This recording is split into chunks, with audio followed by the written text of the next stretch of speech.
I'll take you to the woods and tell you a deer hunting story.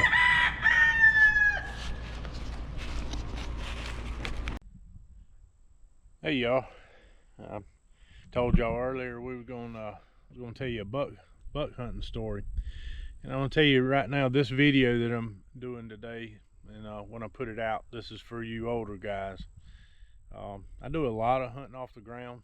I don't like heights, but I've learned to be successful from the trees and from the ground, and I really believe that's what makes a good hunter, is someone that can adapt and kill an animal in whatever circumstance he's given and whatever situation he's in, be successful.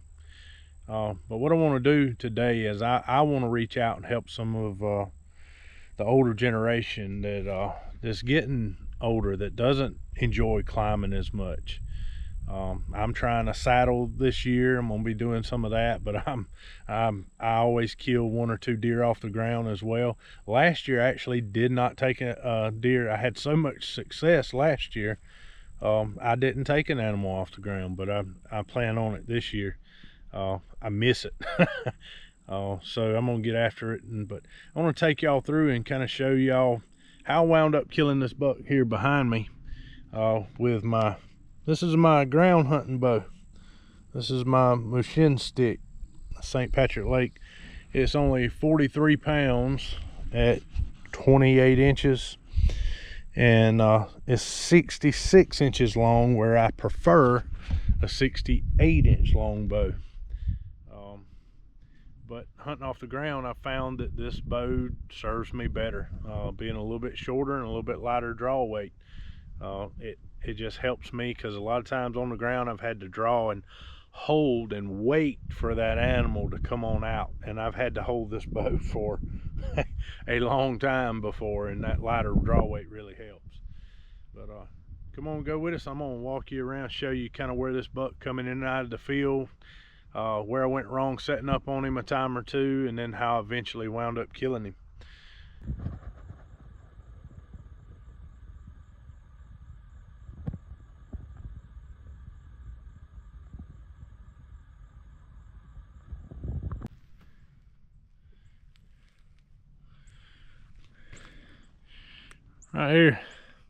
Right here on top of this hill is where that buck would come out, and the wind always comes from over this hill and would drop back into this bedding area behind me here. It's just thick pines, straw grass, real good place for the does to bed. If you look right here, you'll see this is a really good established trail that this buck would use, and he would either come out on this trail or the one right over there. There's another one that comes right there. But I'll walk in here and show you. I was down in that bottom where my side-by-side part right there the first time I saw him, and I made a couple moves before I was able to be successful in getting the air in this buck. But I run into several problems trying to set up on this deer. One thing, this is the property line, and I'm representing the buck. See this hole in the fence right here? From here to here is a hole. This buck would come right through here. He'd come out of these thick pines and work a scrape line, work his way right up this ridge, right on through to this field.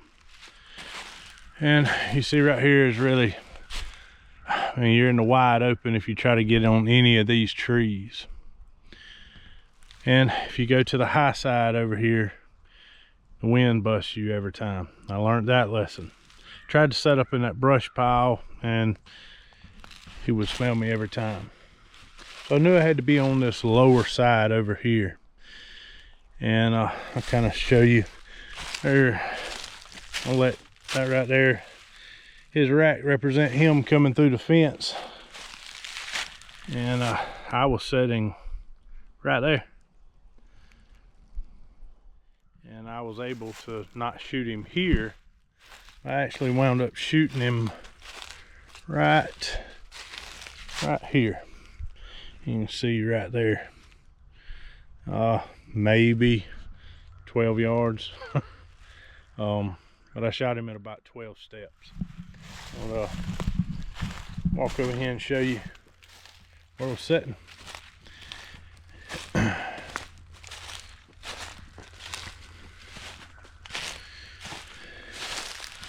There's my little spot that I was setting. I killed him with this bow right here.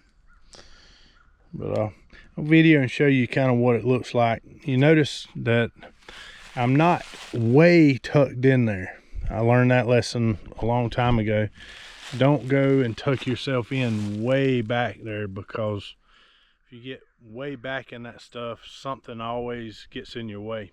You're better off to stay right at the outside edge and use the shade, the shadows, and look at the time of day when you're going to be hunting, and figure out where your shadows are going to be the best at, and hunt and put yourself in those shadows. And I'll get in the stand and video, and I'll just show you in my chair what it looks like when this is shaded in here.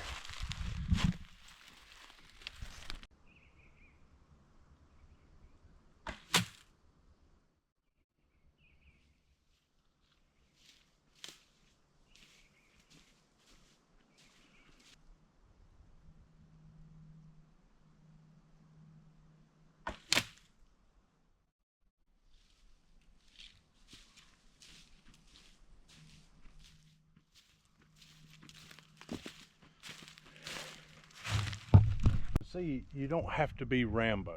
You don't have to get out here and be totally invisible. What I've learned from killing a lot of deer off the ground with my longbow is the biggest thing is getting the wind right and not focusing. You have to shift your focus. We focus a lot on feed trees. Yes, the feed is here. There's a reason they're going from bedding to feeding.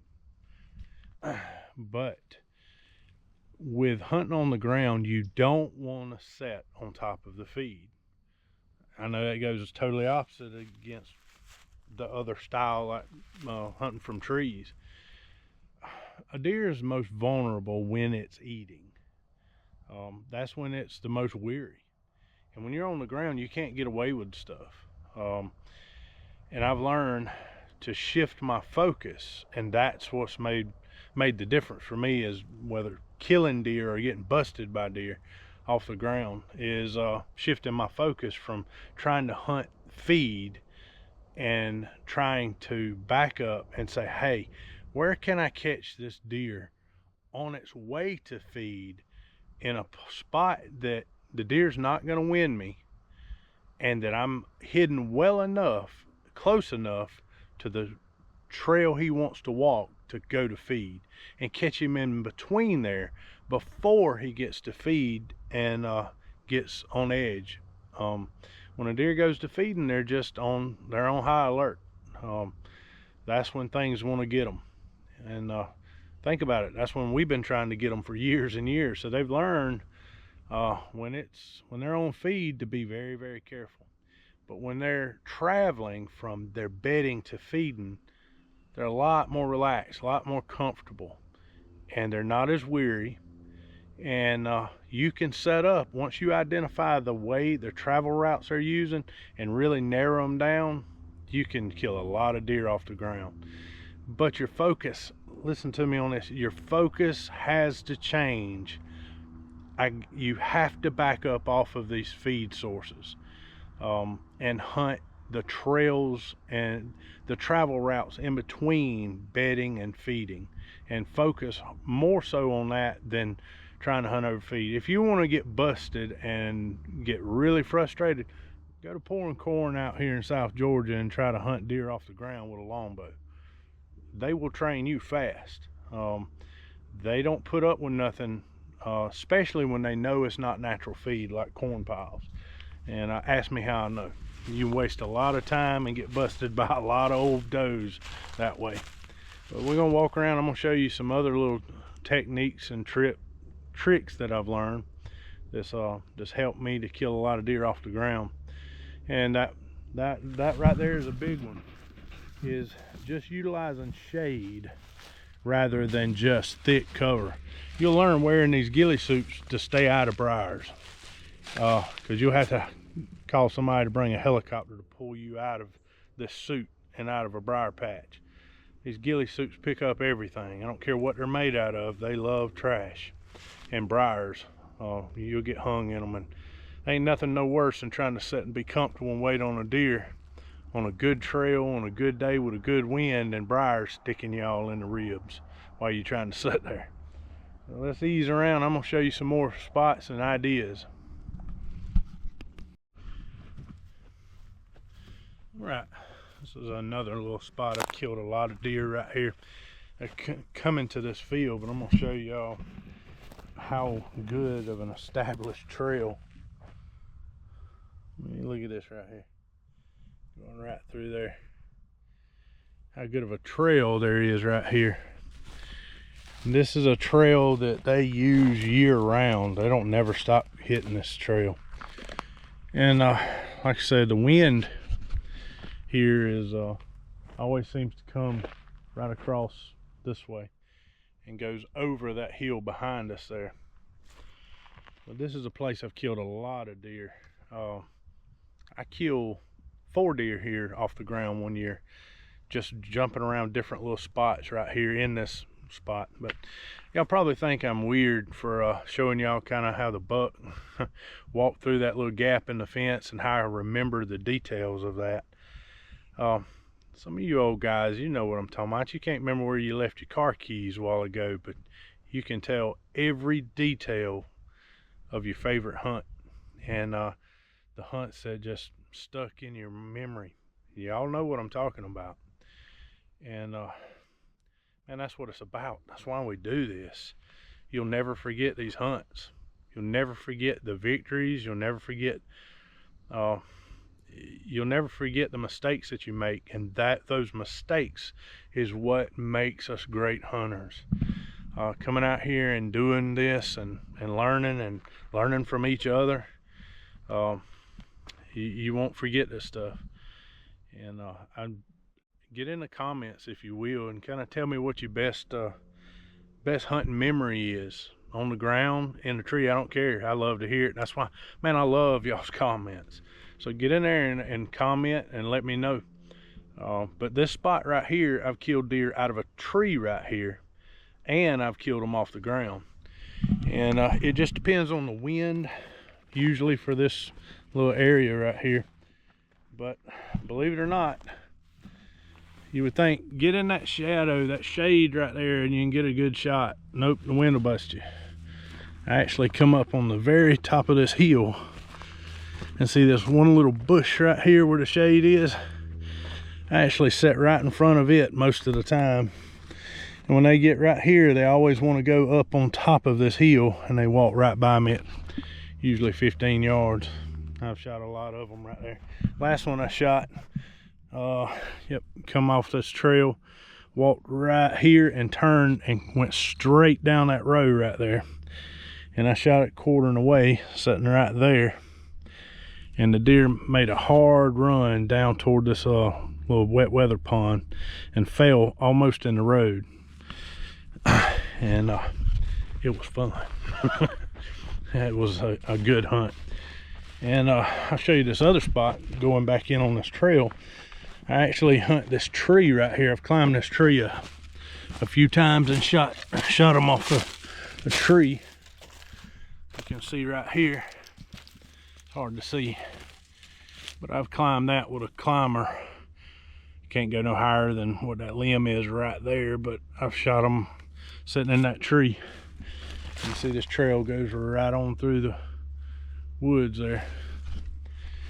But it all depending on the wind. Seems like this stand, I've gotten busted a few times in the tree, but seems like when I hunt up there, I don't hardly ever, the wind doesn't ever bother me. I see a lot of deer. But you have to get off of these the edges of these fields sometimes to be successful. The more weary they get, the harder they're hunted. And here's another trail you see right there. This one going right through there. So sometimes they'll split off and they can bust you. They'll drop one lane below you and catch you. We're gonna pull over here and I'm gonna show you another spot or two. And that's the good thing about ground hunting. You can move. If the wind ain't right, you can set up in another little spot.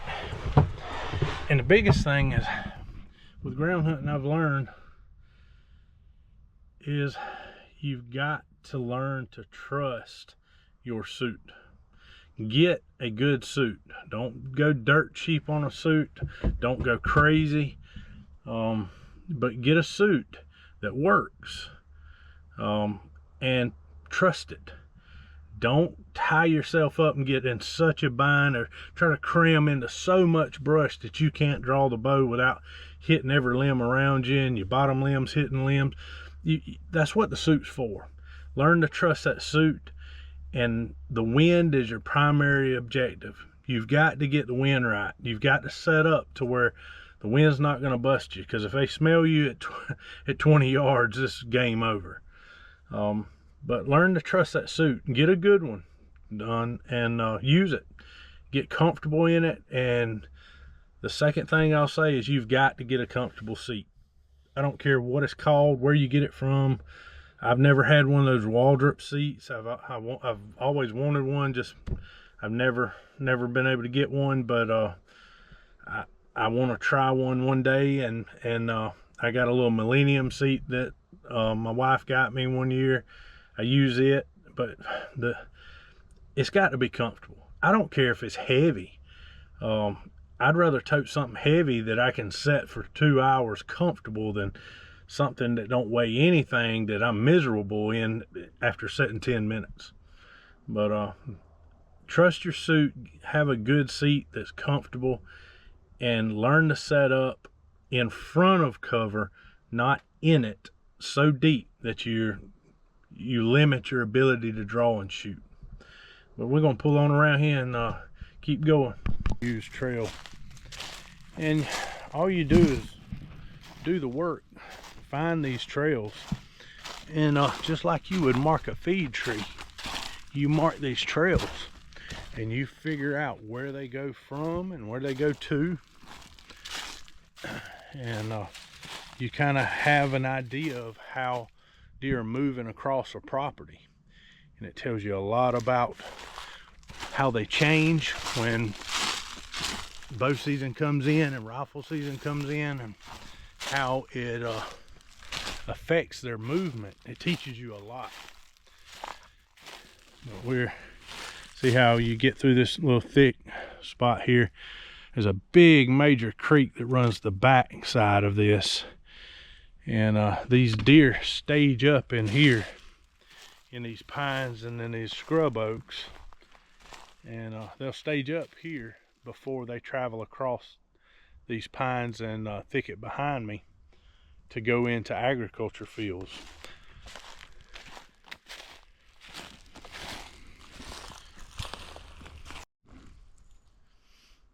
All right, this is a climber I had on a tree here. See, I was just climbing this pine up to those limbs there, and this trail, I'll take you right here on this trail.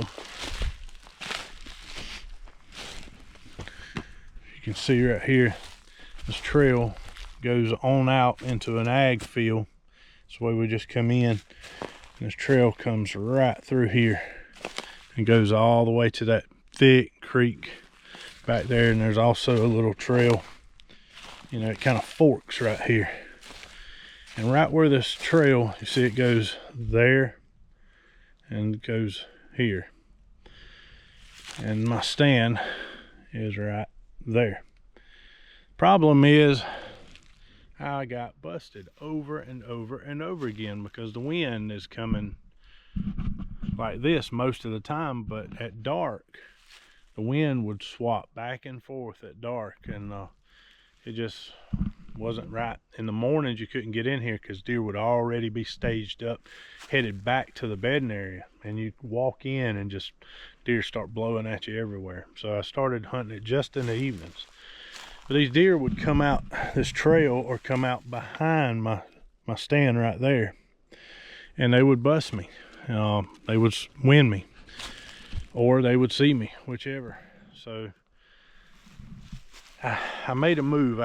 The deer continued to come through here at the same times. I'd see them every time, but what they learned to do was swing way out and make a circle and come in this way and then go out that way.